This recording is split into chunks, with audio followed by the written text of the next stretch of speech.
Amaury Santerre, consultant en ressources humaines. Depuis maintenant une dizaine d'années, je travaille vraiment comme consultant insourcé en entreprise.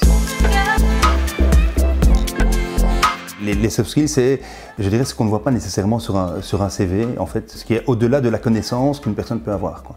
Donc c'est toute la partie comportementale, attitude, personnalité, tempérament. Voilà, ces différents éléments-là font partie plutôt de l'ensemble soft skills, opposé aux hard skills, quoi, qui est plutôt la connaissance, quoi.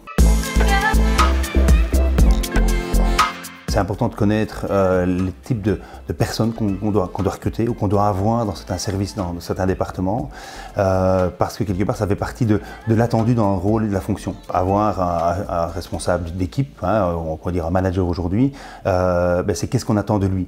Est-ce qu'on attend de lui, voilà, qu'il fasse suivre les instructions par en dessous, donc avoir ce côté un peu plus autoritaire quelque part, ou avoir quelqu'un qui soit plutôt très collaboratif. Ça, c'est toutes des choses qui font partie des soft skills, quoi. Dans le cadre d'une procédure de recrutement, par exemple, d'aller les chercher pour savoir si on aura la bonne personne à la bonne place. C'est souvent ce sur quoi on peut s'appuyer à un moment donné pour faire à la fois évoluer l'entreprise, pour apporter une certaine dynamique de changement dans l'entreprise, pour à un moment donné souffler, voilà, peut-être ce côté bien-être ou ce côté partie reconnaissance que chaque employé, chaque collaborateur peut avoir dans l'entreprise.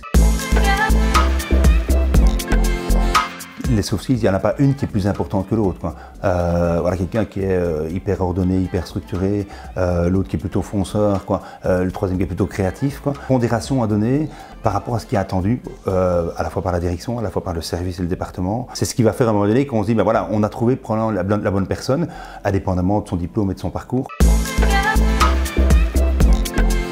Clairement, il y aura diplôme égal, parcours égaux, les soft skills vont faire la différence, quoi. Certaines sociétés font passer soit des tests psychologiques, soit des assessments, pour aller justement chercher dans les soft skills voilà, des éléments plus objectifs qui vont permettre à moi de dire, voilà, ce candidat-là sera plus approprié par rapport à la fonction que l'autre, quoi.